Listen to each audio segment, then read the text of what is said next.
Kembali bersama kami pemirsa dan kita masih berbincang terkait menanti penyelidikan ulang kasus Hasya masih bersama Bapak Bambang Rukminto, pengamat kepolisian ISES dan juga Bapak Arianto Sutadi, penasihat ahli Kapolri. Kita tadi sudah di segmen awal mengkritisi bagaimana prosedur dan perjalanan kata tersangka ini hingga disematkan kepada korban dan menjadi banyak kritik dari banyak pihak. Mungkin saya ke Pak Arianto, kita ke item terkait tim khusus nih Pak yang sudah dibentuk terkait ini asistensi seperti itu pencari fakta disebutnya.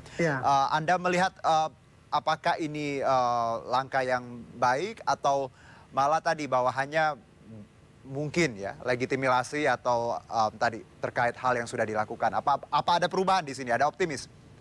Enggak, gini, adanya tim khusus yang dibentuk ini, itu saya menunjukkan bahwa ternyata masih ada polisi yang mau dikritik. Baik. Gitu, Pak.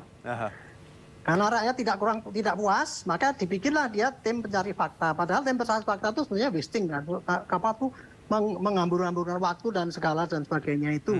Tetapi karena publik masih nggak percaya sama polisi, Kapolda ambil oke lah, silakan nih periksa ulang gitu.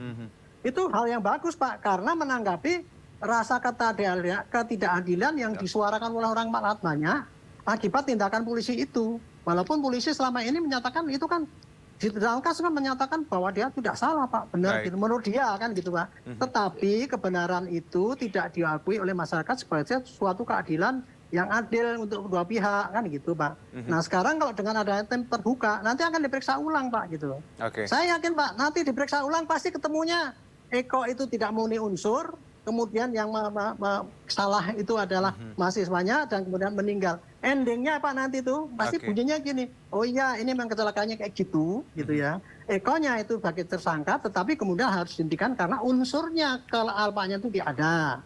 Sedangkan mahasiswanya itu memang dia juga menjadi tersangka karena saya salahnya sehingga menimbulkan matinya orang yaitu dia sendiri gitu kan. Tetapi karena dia meninggal maka dia ya sudah dihentikan kasus ini. Pak, itu memang kecelakaan. Kalau poin-poin mungkin side points ya, saya berbincang dengan Ibu Hasya juga beberapa waktu yang lalu bahwa misalnya terkait bagaimana Pak Eko yang ketika menabrak tidak ingin menolong untuk membawa ke rumah sakit, ya dengan kata lain tidak ingin bertanggung jawab. Walaupun kita tahu ketika terjadi kecelakaan harusnya walau kita salah tidak salah harus ya diharuskan untuk membawa atau membantu. Apakah poin ini juga cukup krusial yang nantinya bisa saja merubah status seorang Eko yang Anda percaya tidak bersalah, Pak? Ini saya ya kemarin itu kan diajak ngomong di TV One gitu ya. Baik. Saya nyari bahan dong dari polisi. Saya dikasih Pak paparannya itu Pak. Baik. Makanya dari paparan itu yang sudah diperiksa kurang lebih 20 orang Pak. Di antara adalah satu ya, saksi mata yang naik motor di belakang mahasiswa itu, temannya dia itu Pak. Baik. Itu ya. Yang kedua saksi mata yang melihat kejadian itu di TKP Pak. Melihat branknya itu sampai terlempar kemudian sampai bagaimana kelanjutannya itu ya. Menurut keterangan dari saksi mata dan kemudian mahasiswa yang di belakang itu mengatakan ya bahwa itu karena akibat ngerem mendadak, ban belakangnya tuh meleot gitu ya. Akhirnya dia jatuh ke kanan, dilindas. Begitu dilindas, Pak Eko itu berhenti Pak. Berhenti, ikut menolong, dibawa ke piring, terus nyari orang, cari ambulan. Orang-orang bilang, Pak itu ambulannya nggak berani saya ambil karena kalau dia tahu Pak, kalau orang luka Pak, kemudian salah bawanya malah mati, nanti dianggap dia yang mati kan gitu kan, membunuh. Akhirnya dia nggak mau itu gitu. Jadi dia Pak ya, kalau menurut Undang-Undang Lalu Lintas di pasal 231 itu Pak, seorang yang mengalami kecelakaan lalu lintas itu kewajibannya minimal itu ada 3 Pak. 1 berhenti, 2 menolong, ketiga melaporkan. Itu sudah dikerjakan oleh Pak Eko Pak, menurut keterangan yang saya baca di dalam gelar itu Pak. Ini sayangnya kan ini nggak pernah diekspos Pak. Ibu itu kan terima daripada orang-orang luar. Kemarin saya juga ketemu dengan ibu itu. Ini juga tugas nanti asistensi tim ini ya Pak ya, untuk mencari mana yang itu nanti versi yang harus dibuka gitu supaya tahu bahwa memang prosesnya kayak gitu. Baik, saya ke Pak Bambang bahwa menarik dinamikanya luar biasa berkembang dengan berbagai versi dan kita tahu sekarang tadi kita bicara item bagaimana ada asistensi dari kepolisian sendiri. Anda melihat tim yang akan yang sudah dibentuk ini dan besok mulai bekerja rekonstruksi, apakah nantinya akan membawa hal yang sama atau ada perubahan? Ya, harapannya sih persoalan sama atau tidak itu persoalan nanti ya, Baik. ketika bukti-bukti itu sudah benar-benar terkumpul dan saksi-saksi itu benar-benar real gitu. Karena kalau melihat prosesnya ketidakterimaan ahli waris korban, orang tua korban, ini kan persoalannya terkait dengan transparansi juga gitu loh. Ketika laporan dari keluarga korban ini salah satunya juga tidak diterima gitu. Kalau memang dalam sebuah insiden kecelakaan memang ada laporan model A yang langsung dilakukan oleh penyidik Polri sendiri gitu. Tapi seharusnya prioritas itu tetap pada laporan model B gitu loh. Ketika laporan model A ini menemukan titik buntu atau seperti ini kan akan menjadi masalah. Berbeda lagi kalau laporan model B itu diproses gitu.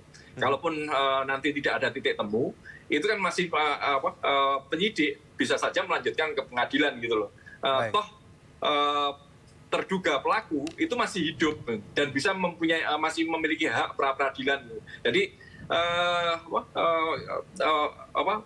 terduga pelaku ini memang belum tentu salah, tetapi ketika pengadilan yang memutuskan itu tentunya bisa memberikan kelegaan bagi semua pihak seperti itu.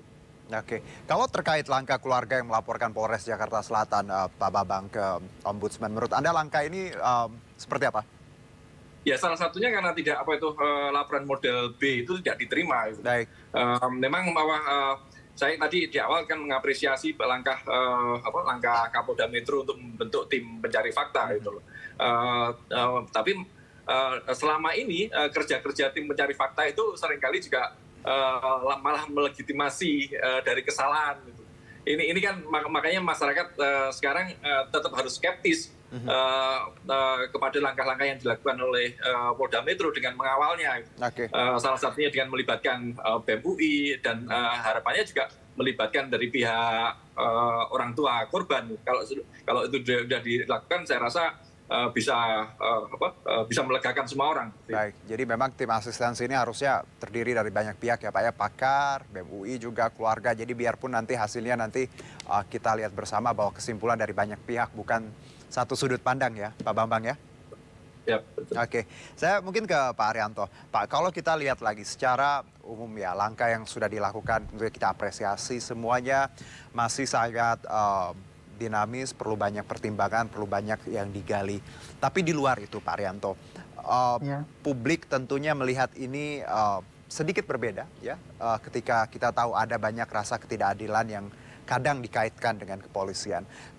Contoh saja Pak Arianto, ketika kasus ini dibandingkan dengan beberapa kasus tabrakan seperti itu ya, sopir truk, sopir Transjakarta, ya, ada korban meninggal, lalu mereka yang menabrak ini dijadikan tersangka. Walaupun dalam banyak urutan mereka sering dianggap tadi, bukan mereka yang lalai. Karena seperti contoh, sopir truk yang menabrak anak yang menghadang truk itu karena untuk membuat konten. Bagaimana Anda menjawab keraguan publik, kok beda posisi, beda status ya dihukum? Bagaimana Pak Arianto? Begini ya Pak ya, sekarang ini yang terjadi kan ya, image daripada publik itu sekarang ya, karena medsos yang kuat itu, dan yang kemudian karena tingkah laku yang dilakukan oleh aparat, yang dia tidak mau melihat, menghargai bagaimana kekuatan medsos gitu ya. Sehingga tidak berubah dia pemikirannya itu. Dipikirnya bahwa apa yang dikerjakan itu adalah kalau saya penegak hukum, saya sudah melakukan dengan profesional, itu sudah benar kan gitu kan. Tapi kan publik kan membaca dari luar, dari contoh-contoh yang terjadi Pak ya. Dan di dalam dunia lalu lintas itu Pak, sejak saya dulu Barada sampai Jenderal itu Pak ya, itu kalau yang ada tabrakan itu Pak, otomatis siapa yang nabrak pasti ditahan dulu Pak itu. Nggak tahu itu salah atau benar, pokoknya harus ditahan dulu. Juga demikian Pak, orang yang nabrak, kemudian yang mengakibatkan mati itu pasti jadikan tersangka. Saya dulu pernah nangani polisi yang nabrak, nggak pakai SIM, kemudian nabrak angkot yang lagi ngetem, jedat mati, polisinya nggak punya SIM, STNK-nya tidak ada, angkotnya itu langsung jadi tersangka. Saya periksa waktu itu Pak, angkotnya saya tahan, kemudian saya keluarkan Pak, saya tidak keluarkan, tidak saya proses, karena saya anggap itu salahnya polisi itu sendiri kan, itu dulu Pak itu. Tapi itu apa Pak, saya dimaki sama pimpinan saya Pak, kamu goblok kamu udah kayak gini kok. Saya bilang, Pak, saya itu lihat siapa yang salah, ini nggak ada unsur salahnya kok. Akibatnya saya itu Pak, kena sanksi. Itu loh contohnya seperti itu Pak. Jadi memang Pak ya, di dalam image yang terjadi di dalam lalu lintas itu memang kayak gitu bunyinya gitu. Apalagi polisi banyak yang melanggar sehingga orang tidak percaya kan. Setiap tadi Pak Bambang bilang pasal bisa dijual belikan. Itu menambah kecurigaan rakyat kepada kebersihan polisi bertindak. Tapi itu, Pak Arianto, kok polisi nggak belajar sih Pak? Kan kita sudah banyak. Sudah belajar Pak sekarang. Ini belakang ini udah agak belajar nih. Dulu waktu kasus Sambo kan saya nyarankan, kalau ada kasus kayak gini nih, tolong bikin sampaikan pada rakyat. Sekarang di lantas sudah nyampaikan itu Pak. Baik. Sudah kemajuan menurut saya gitu. Cuman ya gini tadi, ketika mau mengadakan penghentian penyidikan itu tadi, Kompolnas sudah mengingatkan loh Pak Benny tadi pagi saya dengar itu. Hati-hati ini, kasus sensitif. Lah kok sudah dihentikan yang jadikan tersangka kok yang malah mati itu. Si Eko-nya tidak jadikan tersangka gitu loh Pak. Karena apa? Saya tahu tuh. Padahal berarti udah di warning ya Pak ya? Udah. Oke. Jadi secara hukum dia tidak salah Pak. Tapi secara legitimasi masih dipertanyakan oleh rakyat. Inilah yang mestinya itu menjadi rethinking daripada Polri Pak ya. Dan sekarang ini bagus kan sudah ada tim gitu. Tapi seandainya Pak ya, ini tidak dilakukan sebelum itu ya. Saya kira nggak usah pakai tim penyari khusus Pak. Orang akan menerima itu keadilan tuh memang ditegakkan gitu Pak. Baik. Tambahan sedikit ya Pak ya. Silakan singkat saja Pak. Ya, pengalaman saya dulu tuh kalau mau gelar kayak gitu tuh Pak, itu menghentikan kayak gitu Pak. Semua saya panggil Pak, dari pihak yang mau dirugikan maupun yang menguntungkan panggil. Ini Pak kasusnya begini.